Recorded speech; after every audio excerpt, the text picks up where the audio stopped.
Må kraften vara med dig. Yes. Oh wow! Well, I got a yes, so that's pretty good. I wasn't sure how you did, but our guest seems to think it was pretty good. So Yeah. That was good.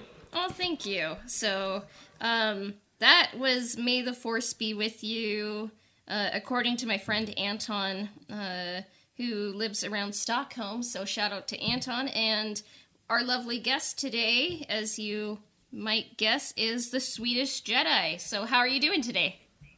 I'm good. Really excited to be on this podcast. It's going to be so much fun. Oh, thank you. So today, we are talking about a book we just read, the book of Boba Fett. yeah, Just kidding, it's a Disney Plus show. I can't wait for the book to come out, like the TV show of Boba Fett, so that would be a really good title for a book, I think. yeah. Yeah. So 7 episodes of, I was gonna say Boba Fett madness, but I'm like, that's actually a lie. But we'll get there, But before we kind of dive into all things Mandalorian and Boba Fett, can you kind of introduce yourself and what you do? No problem. So first and foremost, I'm a mom. I have 2 kids. I'm married. I live close to Stockholm in Sweden, and normally for my day-to-day job is teaching. I teach Spanish and English for students who are around like 12 to 16 years of age. And then in my free time, since like 2 years, I've been running my Instagram account, which is called The Swedish Jedi. And it's all about being positive about every single aspect about Star Wars and being open-minded. But I also like to talk about difficult and tough topics, kind of like weave it into the whole big picture. For example, I like to talk about feminism. I've talked about mental health and many other different topics.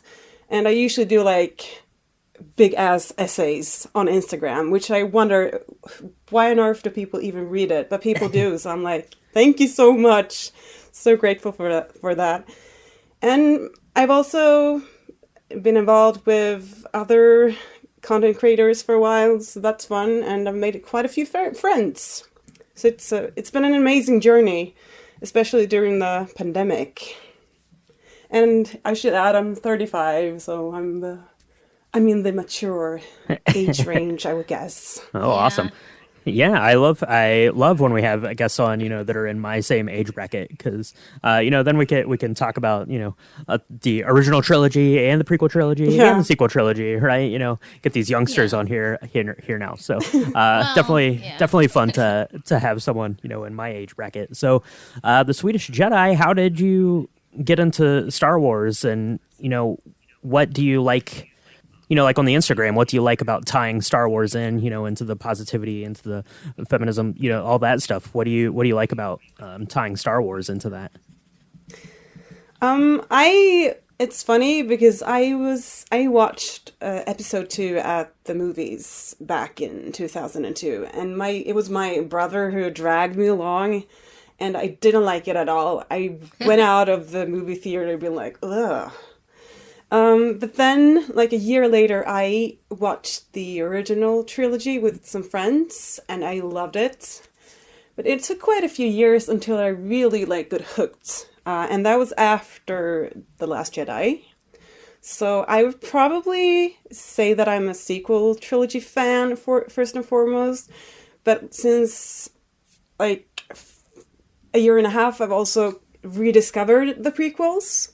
So I try to bring every single aspect of Star Wars. It's important. I know I've also watched most of the Clone Wars. Still not Rebels. But I just love, connecting important topics into and weaving it into my essays and Star Wars. Because, Star Wars is so positive. It has so much great inside of it. So it's kind of easy to connect stuff, and people are interested. They're hooked. I guess if I would just be writing about feminism, I wouldn't gain like as big of an audience. But since I'm kind of talking about both, somehow people are also passionate about Star Wars, are interested to hear my thoughts. So it's kind of like win-win, I guess. If that kind of answered your question. Yeah, definitely. Yeah, I love your posts. They're so well thought out, and you touch on like things that some other maybe content creators like would be a little bit too hesitant on, which really aren't controversial, but like talking about feminism and mental health, and you're kind of like talking about the ethics of deep faking, and I think it's good to just kind of like, rather than having hot takes, you know, like kind of like sifting like the pros and cons of both ideas, and like kind of finding out the good, you know, and the bad, and potentially the ugly, you know. But like I like love your account, and it's one of the it's one of my favorite on Instagram. So yeah. Thank you. That's a huge honor. I'm like, whoa, seriously. It's, yeah. Thank you so much. Like, knowing that you're a writer, it gives you so much joy. Knowing that someone who knows their stuff is enjoying my stuff. So thank you. Yeah. Yeah. I mean, I try to be a writer, but I mean, if I do write, I am a writer. But like, I don't know. I think it's like a whole lot of like, you know, imposter syndrome. Like, I think that's 99% of being a writer is imposter syndrome, and like working up the motivation to write, you know. But when I do, I'm like, hey, this isn't that bad, you know. But yeah, I think it's cool. Like, you're a teacher, and yeah, and on top of it, you have a really cool Instagram account. So yeah. Thank you. Yeah, it's so much fun. No, it's definitely good when you can find an account and find content that has a little bit of nuance, which seems to get lost in the internet more often than not. So yeah, it's always refreshing to get some you know, a little bit deeper takes on something, you know, not necessarily pointing out the, you know, the good and the bad, but, you know, just looking at it a little bit more analytically. That's something, you know, that Cassie and I both like to do. It's something we try to bring into the podcast, you know, as good and as frequently as we can. So yeah, it's definitely nice when we can see other, you know, content creators out there that are, you know, kind of, you know, sharing those same passions that we do. Yeah, you truly do. I've been listening to you in the past, but for a while I took a break from you. But going back to your podcast, it's so refreshing. I guess you guys really bring so many good thoughts and such great conversations. So thank you for that. Yeah, kind of like looking over the Book of Boba Fett, I guess season 1. I'm kind of expecting a season 2, honestly. What did you kind of think of the show overall? I think it had quite a few great moments, quite a few great angles, especially the whole story with the Tuskens, Boba being adopted into the tribe, learning their ways, and becoming a different man because of it. I love that. It was really beautiful and really humanizing an indigenous tribe. It's a kind of a different take, which usually you go a different road in storytelling. You have been historically, so I love that. And also, I have really appreciated the dynamics between Fennec and Boba. They are so great together. Ming-Na Wen and Temuera Morrison, such a great team. That's been so enjoyable. And also, I have to, you know, touch on the fact that there's been quite a lot of Mando content coming in, sneaking in. And as a Mandalorian episode, I absolutely loved episode 5. It was an amazing ride. Like, it was spectacular. I sort of give it 10 out of 10 from my perspective. It had such good writing and directing, and moments, especially like the whole Beggar's Canyon sequence, was it was mind blowing. It really sucked me into this universe. I just wanted to be there, be a part of it, and sit in that N1 starfighter myself and just jet off, you know. Yeah. So that was just a few moments, and also seeing Luke, deepfake Luke, was pretty awesome with Grogu and that whole thing. Yeah, there was a lot of good stuff in it. I'll probably gonna give back the word to you because I feel like I can leave the negatives for later. Yeah, Yeah. for sure. Yeah, there was a lot of really good stuff in this.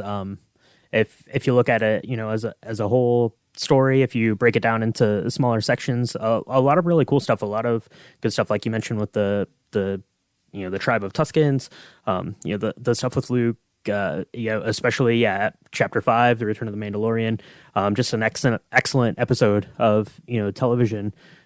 Just in general, but I guess maybe before we dive into the stories here too much. Now I know we've talked about it a little bit on the podcast before, Cassia, you and I. You weren't a big Boba Fett fan. This wasn't really something that you were looking forward to that much. I was kind of middle on the road with it, but Matilda, what about you? Were you a big Boba Fett fan? Was this something you were looking forward to, or you know, or did you fall in love with the Mandalorian and wanted to see what happened next, kind of in these stories, or what were your expectations, I guess, going into it before we even saw the first episode? I think I wasn't really interested at all, to be completely honest. Or it was. I figured this is going to tie into The Mandalorian, and I love The Mandalorian, the dynamic between Grogu and Mando. While Boba, he didn't intrigue me at all when he appeared in, it was at episode 15 or something, I guess. I was like, yeah, he's cool. Let's move on. Fun for the people who love him, but so going into it, I didn't have high expectation at all. And the first episode, I was kind of disappointed, but as you know, the show has progressed, I have grown more and more fond of the characters. So there's been I've been turned, so to speak, from being not interested to somewhat interested in the character. Yeah, I mean, I think episode 2 is what made me a Boba Fett person. Because I think I was kind of expecting, like, the Book of Boba Fett to be kind of just, like, a male gaze explosion hallway scene trip. And I'm like, like, I'm really not excited for this. But then, kind of like Boba and Fennec both got more fleshed out, and I really loved episode 2 a lot by Steph Green, and it really kind of changed the game in a lot of ways, and it made me a Boba Fett person. So I guess I have the Book of Boba Fett to thank, so I can say that. Yeah, I agree. That episode was great. Absolutely. Yeah, so yeah, definitely chapter 2, the Tribes of Tatooine, and that was kind of the first like half of the Book of Boba Fett. I guess if you want to take it like in two halves, the first 4 episodes were really kind of about the rebirth and you know, kind of backstory of Boba Fett. And yeah, there was something so magical about chapter 2 that Steph Green did. You know, breathing life into this Tusken Raider tribe, you know, showing us, you know, their culture, and how they lived and how Boba Fett came to be a part of it, was just really excellent. We unfortunately kind of lost that story, as something I wish that we would have carried on. And I guess the door is still kind of open for that story to continue, but I would have liked to have seen those threads kind of carry on throughout the entirety of the show. But yeah, I really like the kind of front half of this quite a bit. So getting to learn, you know, about them and how Boba came to, you know, be in their care and be part of their tribe and to adopt their ideals, I thought was really, really good, and really great storytelling, and just a different angle than we've seen in Star Wars before. Yeah. I mean, kind of like looking at chapter 1, it kind of like started that thread and it was interesting. Stranger in a Strange Land by Robert Rodriguez. One thing I found fascinating was like kind of how like Boba had to get out of the Sarlacc in the first place before he was kind of, I guess, taken in by the tribe. It really reminded me of The Hero with a Thousand Faces by Joseph Campbell. There is a triptych in there of Jonah, and it's kind of like crisis, death, rebirth, and you kind of see that as he gets out of the Sarlacc. And I was like, that's very Campbellian. It's kind of like he's Jonah being reborn, except he, like, I don't know, Jonah wasn't a really good dude in my mind. So, and then he kind of becomes a little bit of a Moses figure too. Yeah, for sure. Yeah, and it kind of, it goes against kind of the tropes that we'd seen, especially in in the original trilogy of what we'd seen, with the Tusken Raiders as just being, kind of these indigenous people. They were people to be afraid of, but this, really gave them an identity, and like I said, it's just building out their culture beyond just, some mysterious, warning out in the desert. So I liked that. I liked that a lot, which is strange. I mean, I guess they kind of set it up in, his episode of The Mandalorian. We first kind of see him up on that cliff kind of thing, and he has the gaffy stick, so we kind of knew maybe that's where he was heading, or he at least had some sort of interaction with them. But I'm glad that they took some time over those first 4 episodes to really kind of expand on that lore and that world building. Yeah. Yeah. I found it so intriguing to see, like, they really turn the tables on expectations in general. Like you said, the expectations on indigenous people, the other. It's like all of a sudden the other is humanized, is an active part of the story. Are people with culture, with rights, with a history. An intricate, like, community, not just some mindless killers behind some rocks somewhere. So I loved the whole process, both with The Mandalorian and the Book of Boba Fett, of humanizing the Tuskens. And one detail that I still love, and it was even more funny in The Mandalorian, was the use of sign language. I really find that beautiful, because it's so inclusive, knowing that there are many, many, many scores of Star Wars fans out there who are deaf. And all of a sudden they can relate to this.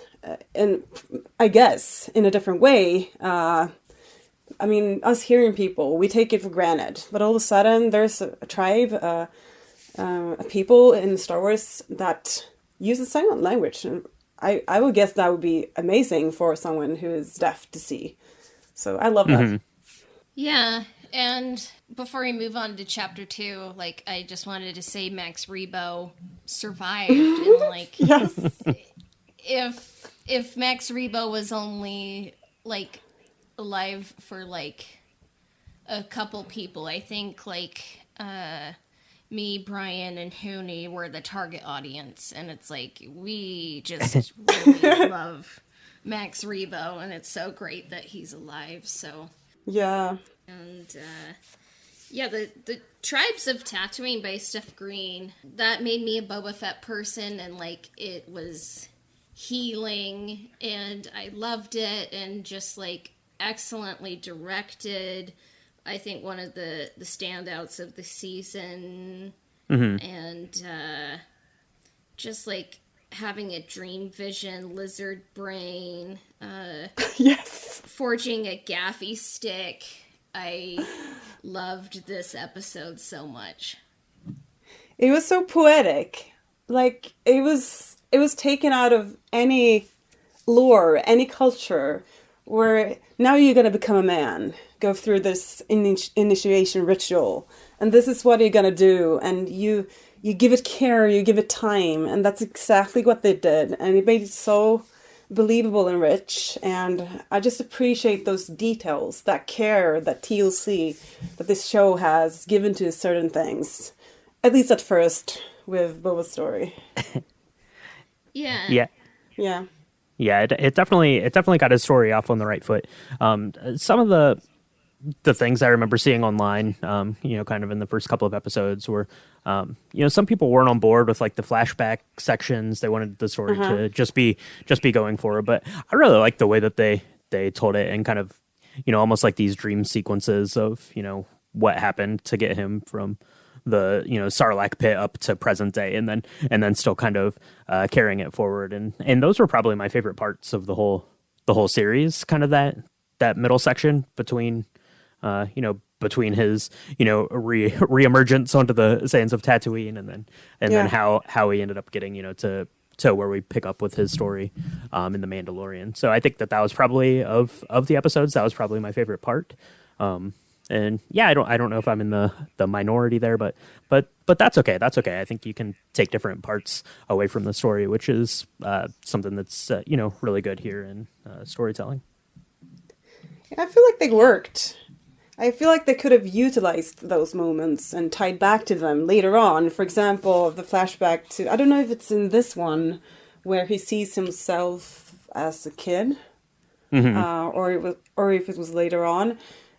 I would have wished for them to tie back to that later on, because it was a beautiful moment, and it was great to see Camino in live action.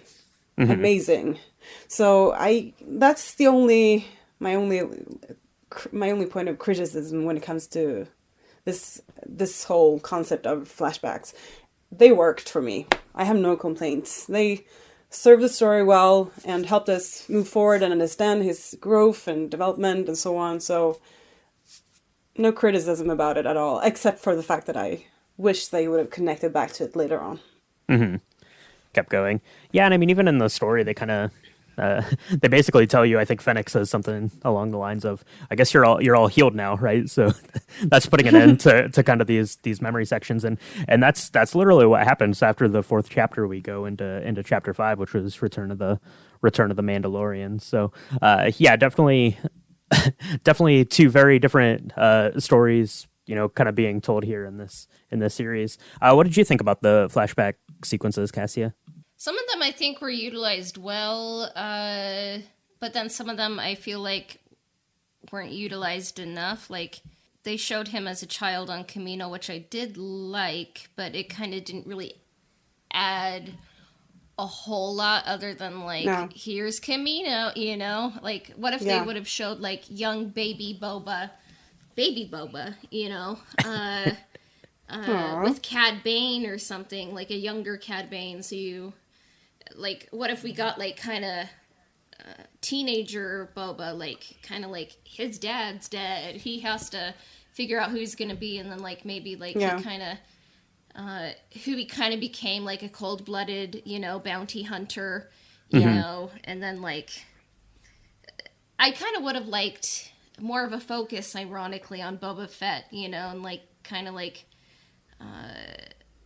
I felt like I got to know him, but I kind of would like to know kind of more, like, his life path, Like, I almost kind of wonder if we should have gotten this more around the time of the prequels or the original trilogy, because it's kind of like the character of Boba Fett, like, is in his 40s, I want to say. I don't know, maybe even... Yeah, probably something like that, I would guess, off the top of my head. Age doesn't really matter in the Mandoverse anymore. They're like, Bo-Katan is, yes, age, but... Is she? She aged, like, how old is she? No one will say, but, 50s, 60s, I don't know. She's in her 50s, I think, but she doesn't look it. She looks way younger. She has a good skincare routine, so... For sure. Kenobi did not get that skincare routine. Her and Fennec go to the same day spa. I think it keeps them youthful. Yes. Yeah.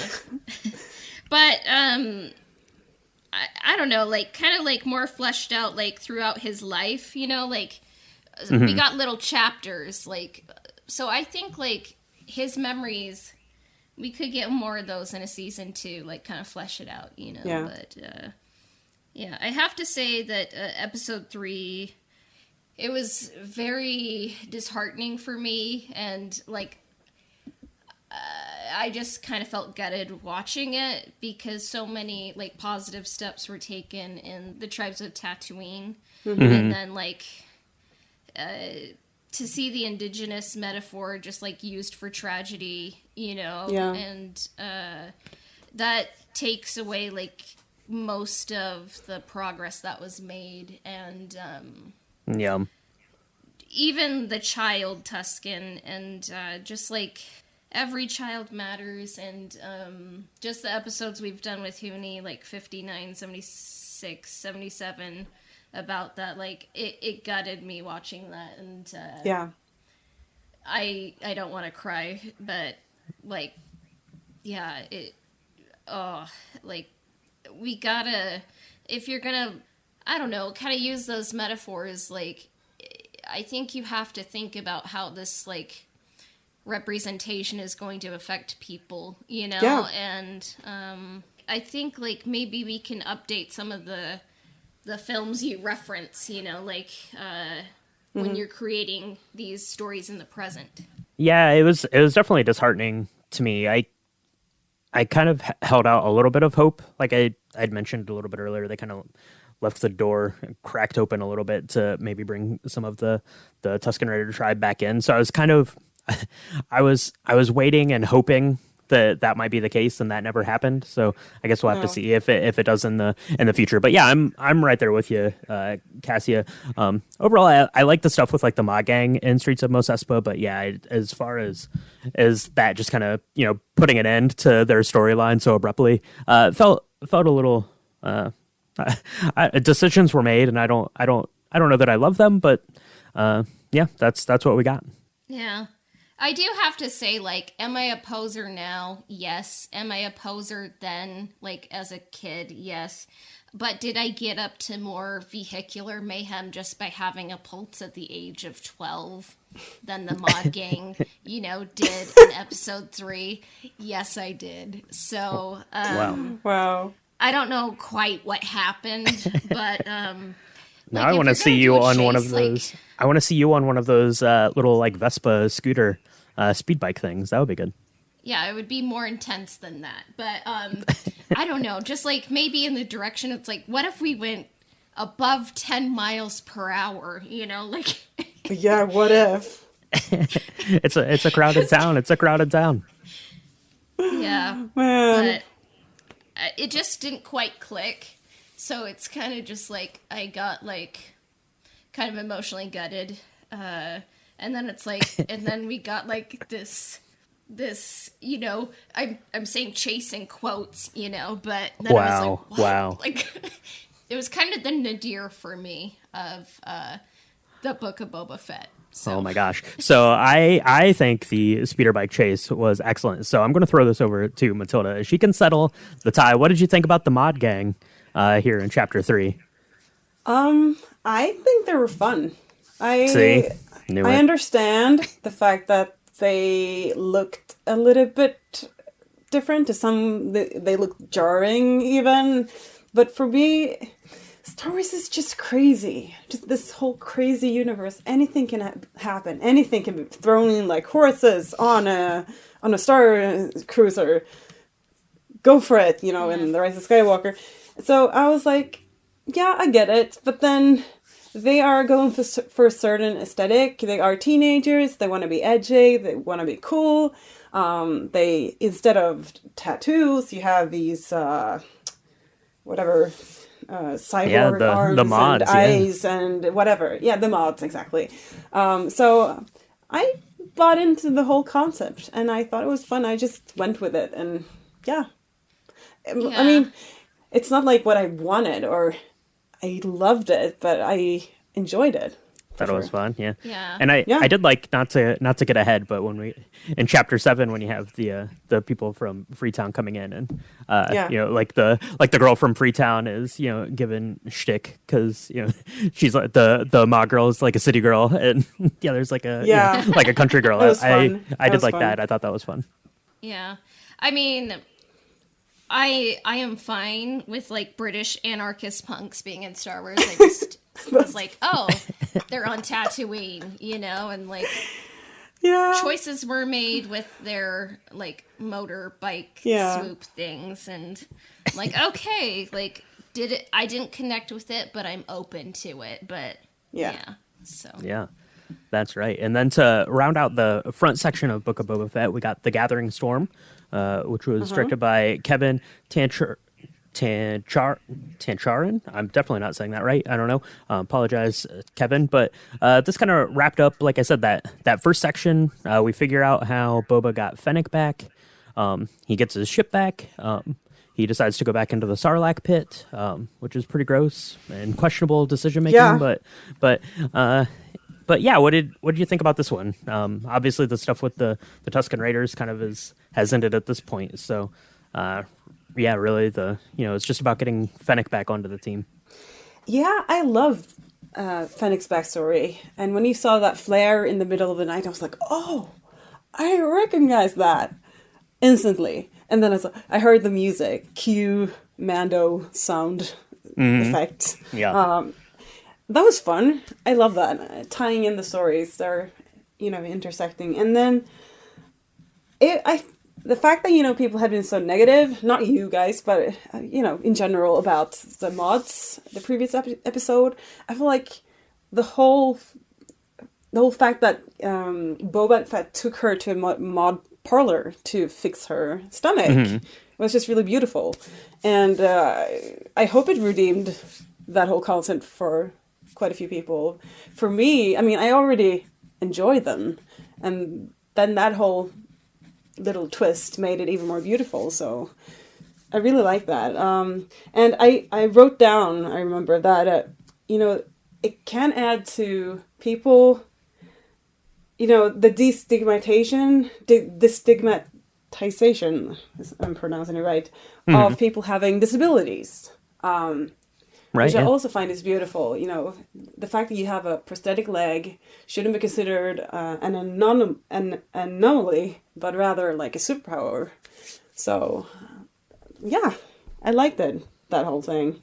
And other than that, I found the retrieving of the fire spray really cool. Fennec really got to show her muscle in that whole sequence. And it was so much fun. I laughed so hard at the General Grievous style droid in the kitchen.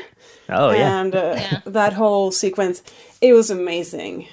Many laughs. And Fennec Shand is a tank. Basically, she is so skilled at what she's doing. So that was so much fun. Other than that, we saw more of Chrysanthemum. Yeah. And his character in the bar, he's very cuddly, I should add. Yeah.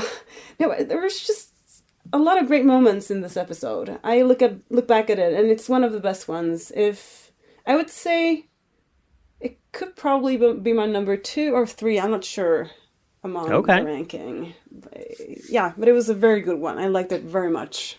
Yeah, there's a lot of cool stuff going on in this one. But what about you, Cassie? Any sort of takeaways from this one as we kind of, like I said, almost wrap up Boba Fett's story for the time being?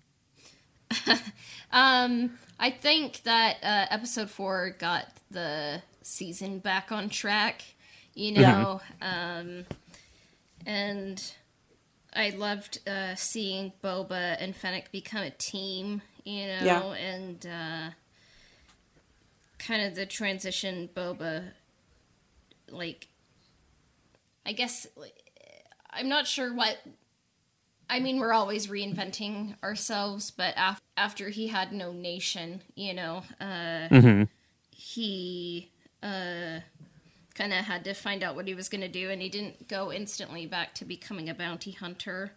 So he teamed up, he saved someone in need, and I kind of thought that was an homage to Alita Battle Angel, which I believe was directed by Robert Rodriguez, Right. so Mm-hmm, Fennec kind of becomes Alita in a way, And I was like, oh, okay, that I can kind of get behind that, and I mean, some choices were made, like, I'm like, oh, they're just gonna have the slave one looking right into the Sarlacc pit. I'm like, don't they know, like, this Sarlacc pit could be active, I mean, it made for a good scene, and I love that sound.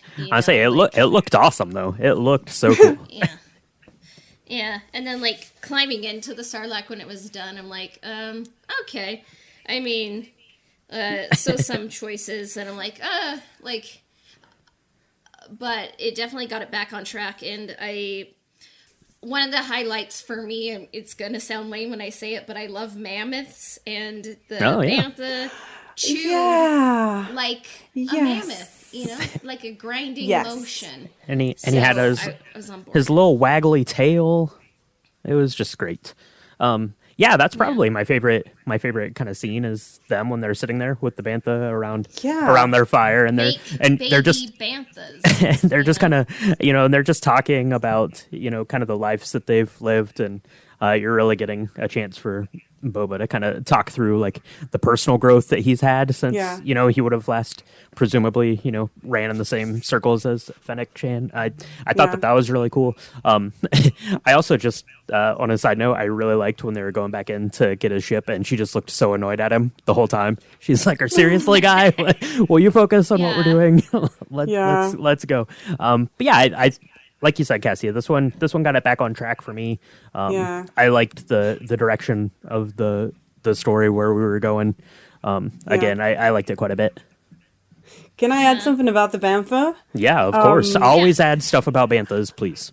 I just love the whole contrast between how Mando deals with animals.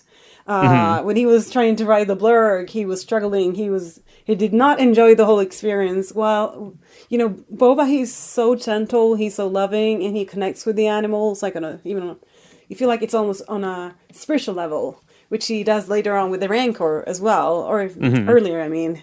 So it's just so wholesome. The whole Bantha sequence, it was wholesome. I loved it so much. Go make baby, Bantha babies. It was cute.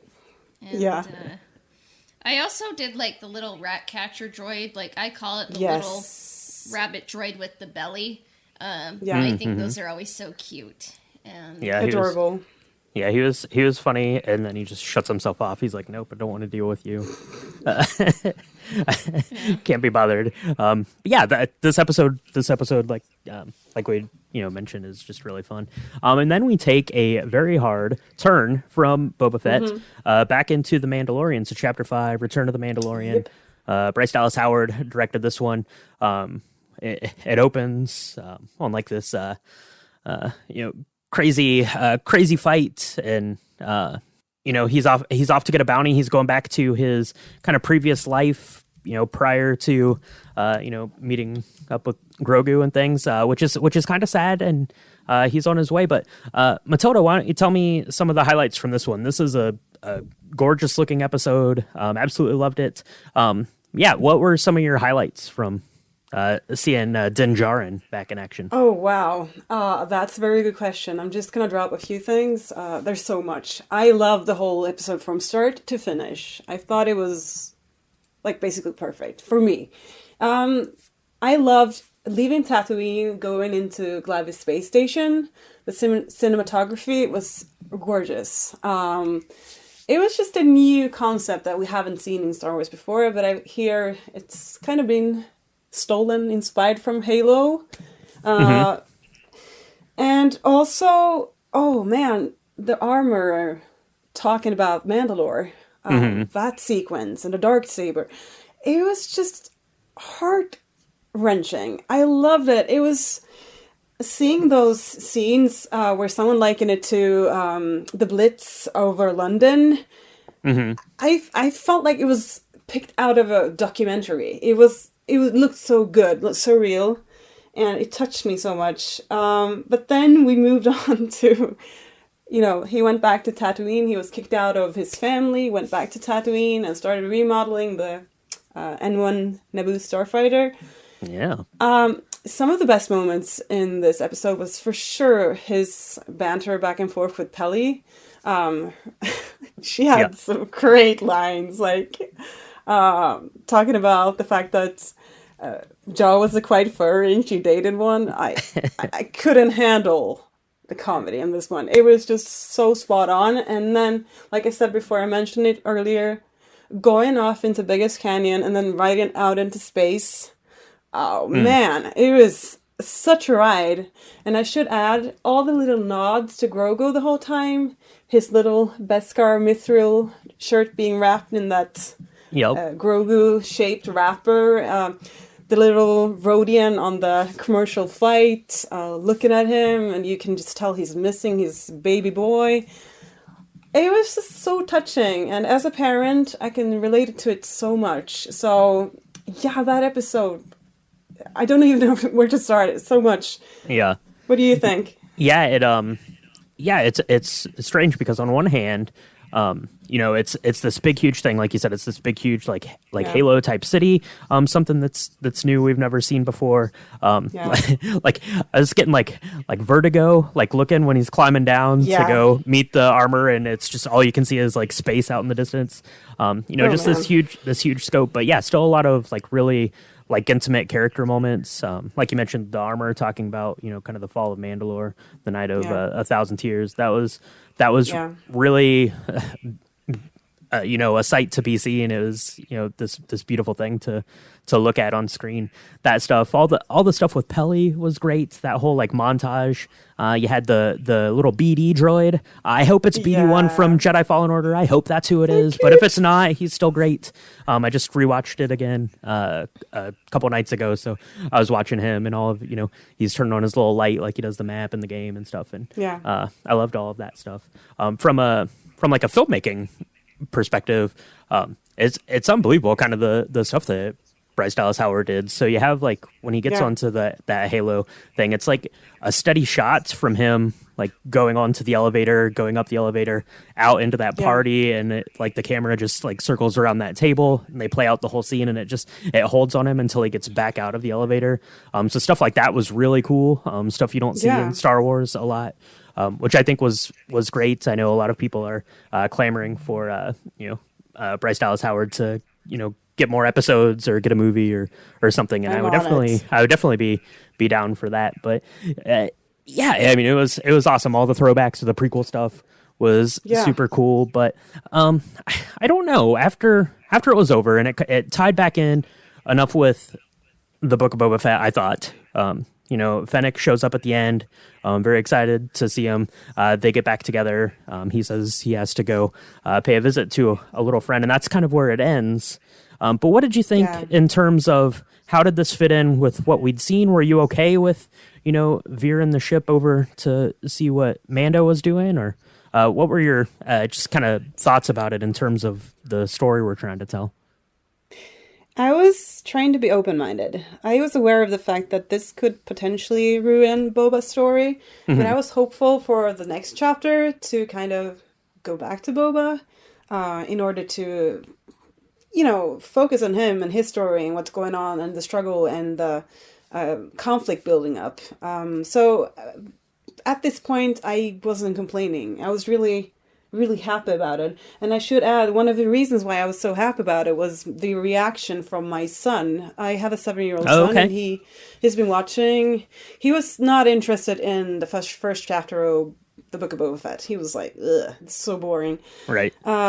And then I brought him back on board for this episode, and he was so sold because he is a natural-born mechanical engineer. My husband is an engineer, so he was mesmerized by the whole episode. So that kind of redeemed or saved stuff for me. I was just loving it so much together with him that I could forgive them for deviating from the story for a while. But then, I was really hoping for things to go back to Boba in the next chapter. Yeah, it's funny you mentioned watching with your child there. I watch a lot of Star Wars stuff with my friends, and they have their son is 6. He'll be 7 here shortly, so about the same age. Right. And it's funny, we were watching all of the films leading up to Rise of Skywalker a couple years ago, and he'd always ask if it was the one with the Millennium Falcon, and we would say yes, that's basically all of them. And then he would say, is it the one with Kylo Ren? And if we said no, he's like, nah, I'm not interested. So it's funny to see like how Star Wars is, it's made for kids, and how kids perceive it differently than what we do. But yeah, I was definitely okay with taking this turn. I knew we were probably going to check in with him at some point. I wasn't really expecting a whole episode, but the episode was so good, and it still made sense in the scope of Boba Fett's story, I thought, to check in with him. But I definitely wasn't expecting to stay off for 2. So we get to chapter 6. From the desert comes a stranger. Dave Filoni, he's been on board for all of these stories so far, and this was his chance to get his characters back in there. We open with Cobb Vanth. Yeah, he's dealing with the Pikes. It's awesome. I love Cobb Vanth. But Cassia, tell us about chapter 6. I just loved it so much, and I want to read it. Just kidding. Okay. I'm a very particular kind of Disney Plus show kind of person. Like, I still sort of have issues with like Luke kind of showing up at the end of season 2 of The Mandalorian. Like, and I probably shouldn't. I guess it does fit, but it kind of just felt like a little bit of a fan service moment rather than like the dictates of the story. And then kind of 2 episodes without Boba in like a show called The Book of Boba Fett. Like, if it weren't called The Book of Boba Fett, like, that would probably be more forgivable. Like, if it was called Tales from Tatooine or Tales from the Outer Rim or something. But it's called The Book of Boba Fett. Yeah. So for me, like, episode 6, like, it definitely had better Luke effects, but it kind of just felt like Luke was showing up with Grogu to be like, we hear some of you didn't like the sequels. Now let us try to win you back by groveling and like, like doing everything we can, So I was like, why aren't we focusing on Boba for like, I mean, 1 episode is fine, but like kind of 2 in a row. I just thought it kind of showed a little bit of a lack of faith, in the story that they were telling with Boba Fett. Yeah. Kind of like overt fan service porn. I think that Cobb and Cad Bane definitely fit the episode, but having Luke and Ahsoka, like Ahsoka just turns up, like I think it should have been more magical to see them on screen for the first time together. Yeah. So it kind of felt like a top-down decision. Like, I wonder if it was kind of like, we don't care about the Book of Boba Fett. We need more Mando and Baby Yoda, So that's how I felt. I kind of joked about it with a friend, and I said it's like Ahsoka felt like in the pitch meeting. This is the Lucasfilm pitch meeting, going like, "Oh, hi, this is Ahsoka. Do you remember her? Right? She's just showing up to tell you that her show is coming soon. Remember to watch it. And by the way, here's Grogu. He's cute. He's adorable. Oopsie, he blew up the training globe. If we never see a little stupid, okay, maybe I shouldn't call it stupid. If we never see the training remote ever again, I will be happy. Like, it's like, oh no, it's destroyed. Can't do that anymore. Sorry about that. So, yeah. The training remote is great. I hope we keep seeing those. But yeah, I'm kind of on board with the rest of this. But we need to train people, so that's fine. Yeah, I agree with a lot what you were saying, Cassia, because I feel like the appearance of Luke took away from the wonder of everything else. It took away the thunder from everything else for me. They did a very good job bringing him to life this time. The first time, I think he worked in the season finale of the second season of The Mandalorian, story-wise. But this episode, apart from, Cobb and Cad, it didn't belong here.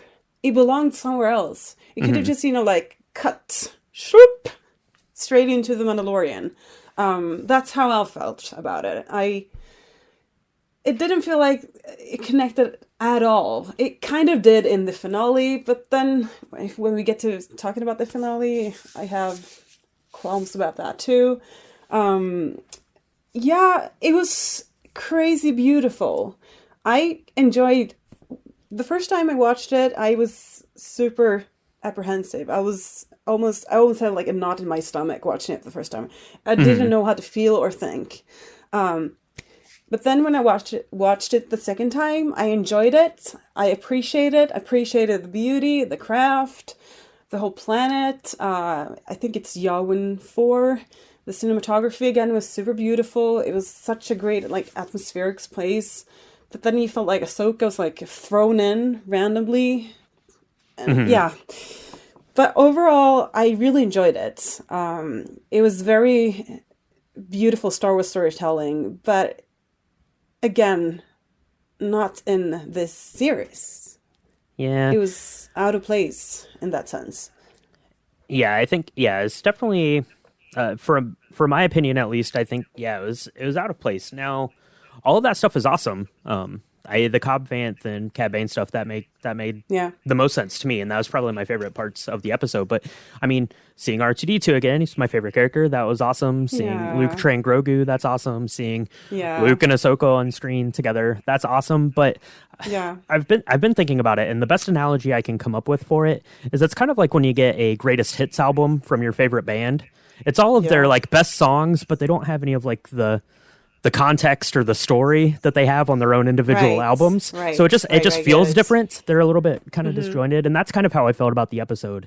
I'm happy that it exists, and I'm really happy that people loved it, and a lot of people got to see what they have always wanted to see in their heads. That's cool. But yeah, for me, I think, I could have cut out some of it, or at least shortened some of it, and told more of Boba Fett's story, and that would have made Chapter 7 make more sense to me. But let's talk about, let's get into that. Let's wrap this book up for today. Chapter 7, In the Name of Honor. Robert Rodriguez is back to direct the finale. A very long episode. It's a little over an hour, I believe. And we finally get that big action piece that people have been wanting.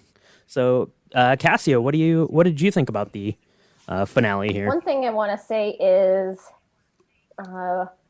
that Max Rebo survived, and that makes 2 explosions he has narrowly avoided. So that's right. We did not see. He survive? We did not see Max Rebo in the sanctuary when it exploded. So we're my working theory is that Max Rebo hired them to blow up the sanctuary, but that's just me. I don't know for sure. Little bad Ortolan. But like, if he didn't hire the hit, like he is a battle scarred, he's gonna be like not in a great place the next time we see him. He's like, how did all my bandmates like die not once but twice? Like he'll be hurt and haunted and like have to deal with that. He'll keep losing. Traumatized. He's already down from 4 legs to 2 legs. He's gotta start hanging out in less dangerous places. Yeah, a gig is a gig, though. So I just wanted to throw that in there. Like, I might be like, I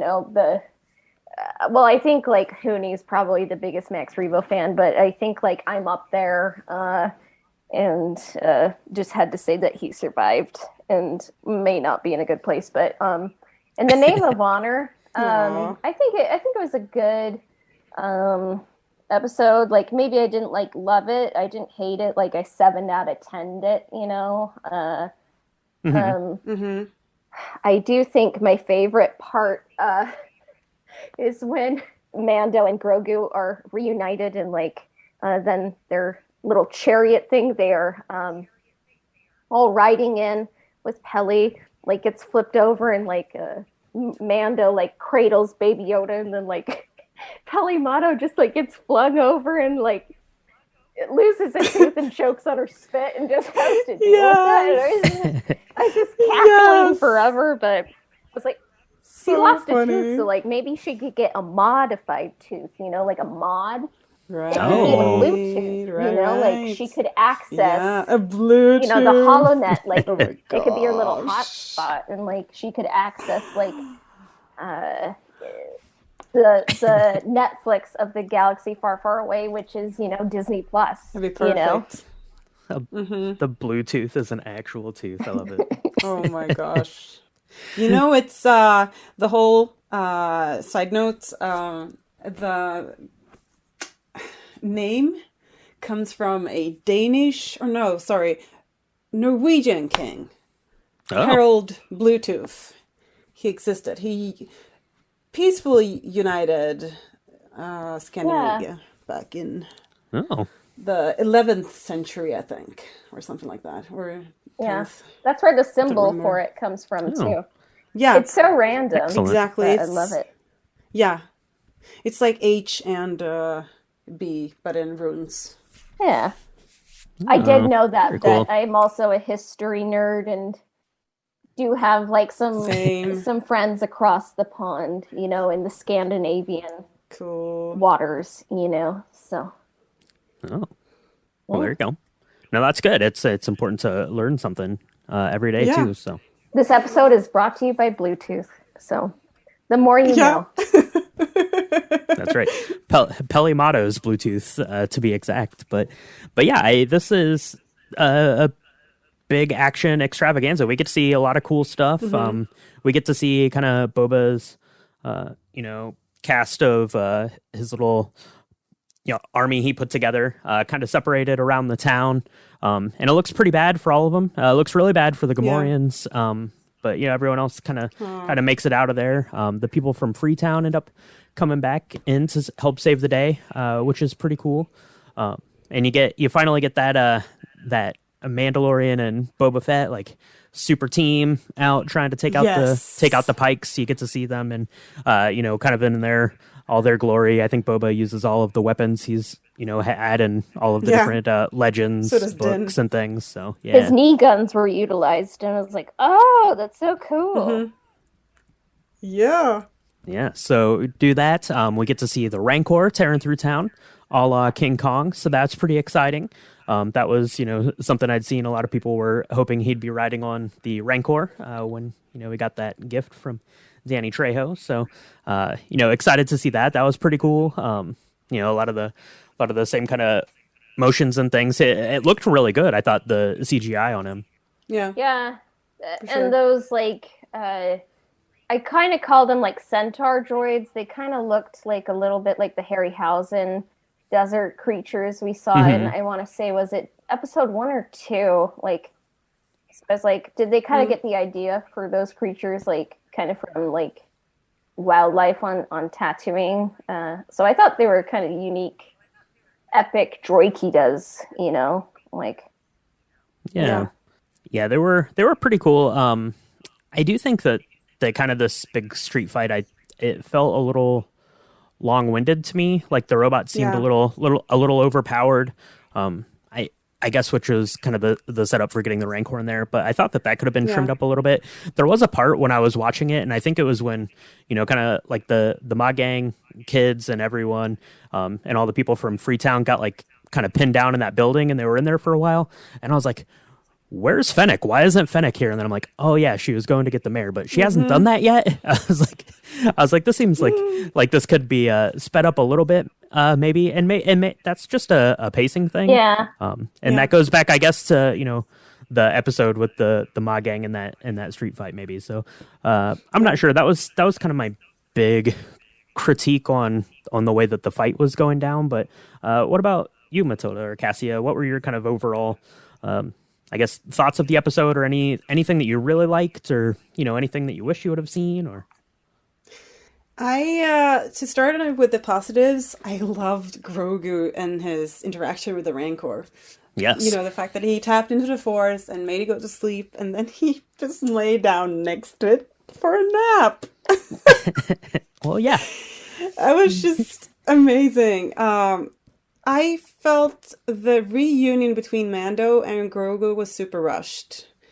And that's one of my biggest critiques of this episode.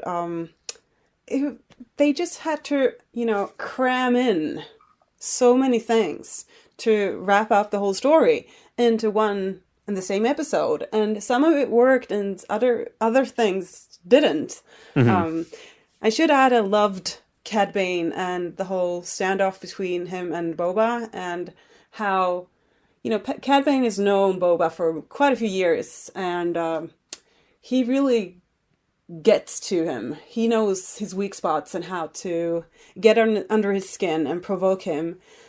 I love the dialogue going on there. It was pretty amazing.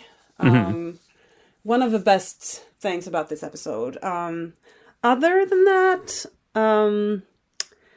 I think the absolute peak moment was the ending with Din and Grogu. Din and Grogu, because it was so relatable. Having kids sitting in the car, being obnoxious and annoying. And you just do what they want to please them because you're too tired to say no. So relatable. I laughed so hard. When it comes to like overall things that I would really, you know, wish they were different about the episode, about the whole series, I should add. What do you want to hear? Yeah, let's just for chapter 7, I guess, were there any kind of loose threads from the story that you would have liked to have seen in chapter 7 to kind of wrap this thing up, and then we'll kind of get into our overall thoughts on the series. This episode did kind of feel a bit long. I do. Yeah. Robert Rodriguez is fun. Like I really did love Alita Battle Angel. It was a really good memory seeing that in theaters. You know, like on Valentine's Day a few years ago with a dear friend.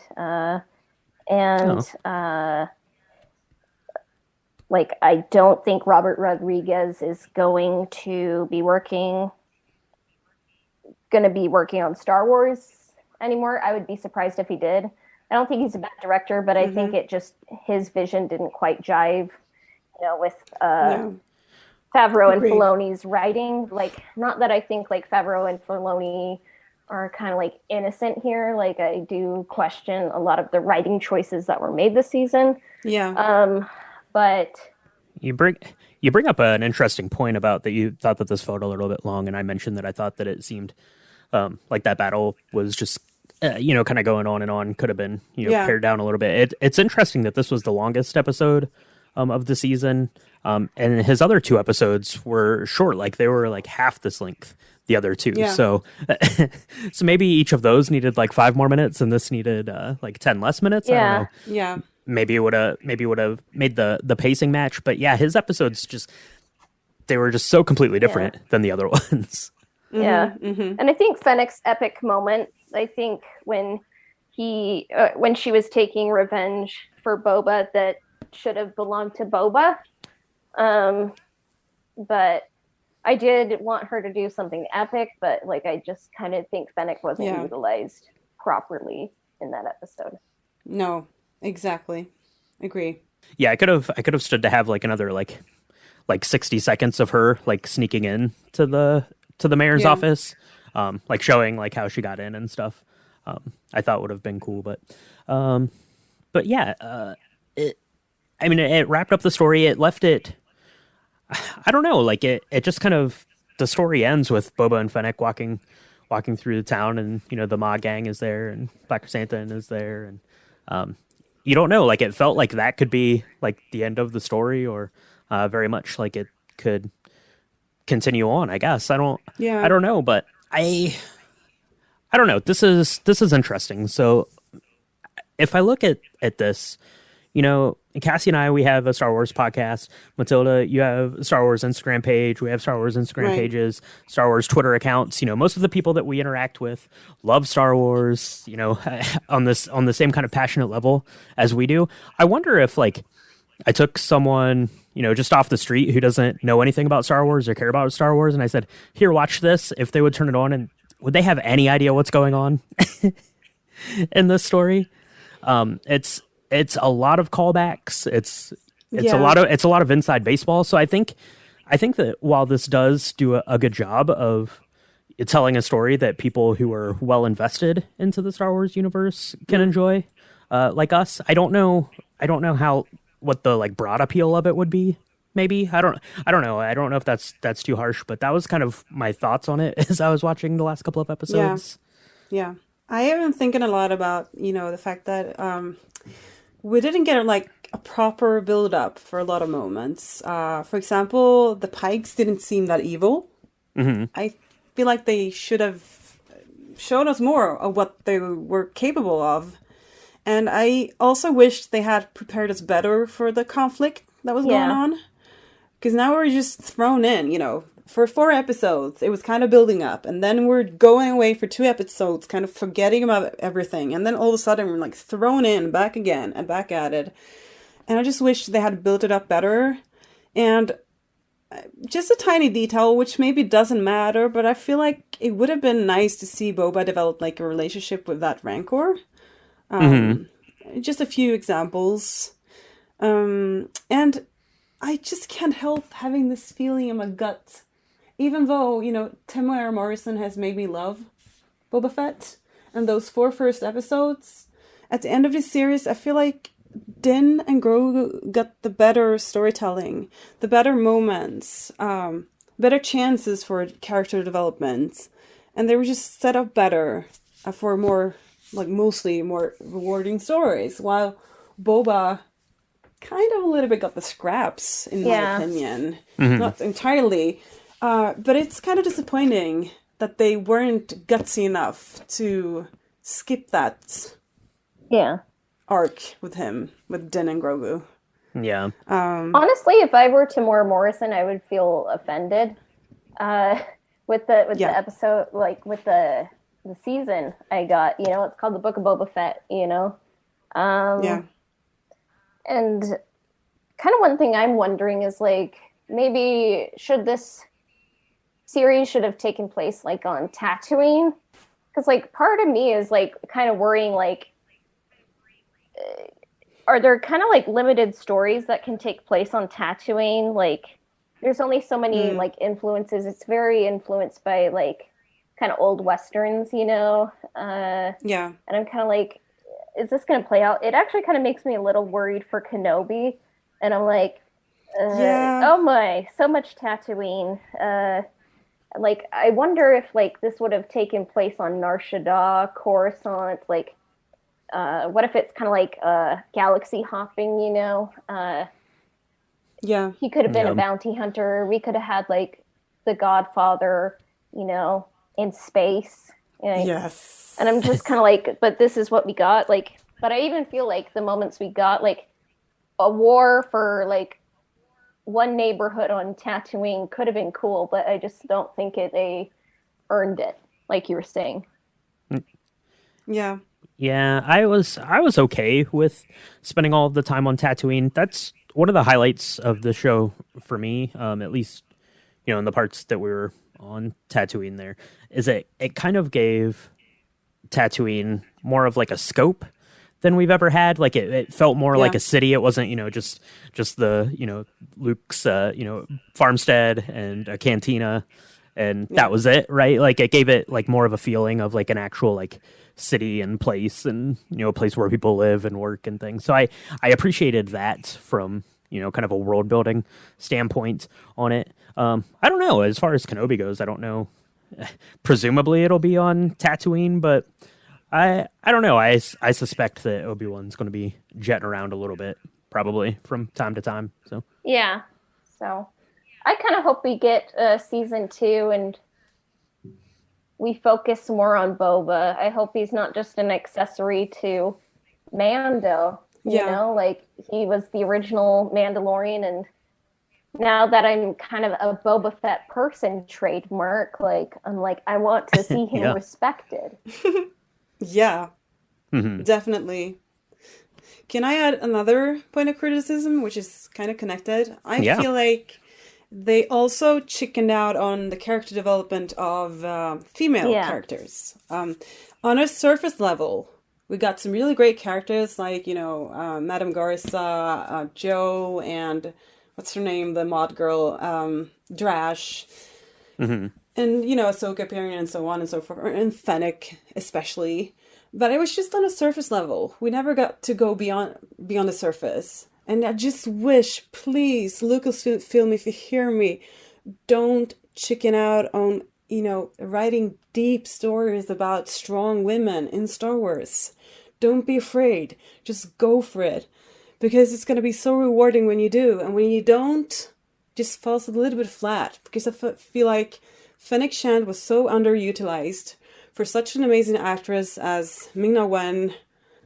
Oh man, I just wish they would have scrapped the whole Din and Grogu arc and gone for her instead, and more of Boba, obviously.